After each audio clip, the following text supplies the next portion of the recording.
Maki. Mucana mitasin jedhe sun deebistee Raachu I love you naan jette. Aboo shugguxiidhaan mataa isin dhokkaasiin galamma. Itti mi Maakiin eenyu akka taate? Itti himi siin jeebar yookiin asaa dhuftanaatti hima. Annama laal nata fataattanun jaaladhu. Barbaadde dala. Hai beeytee obboleessa keenya sharee hawaasa dira du'aa itti beeytee adabadhaa jaallaan. Maal irratti? Abba mana irratti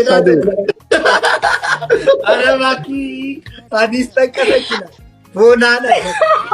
Sadensu maal fa'a Maki? Waa hedduu obsu dandeenya beeytee wanni na obsin illee ni jirti isaanii fudhaa.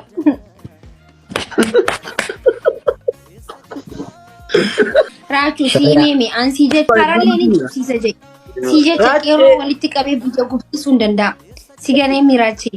Naa gala Maki.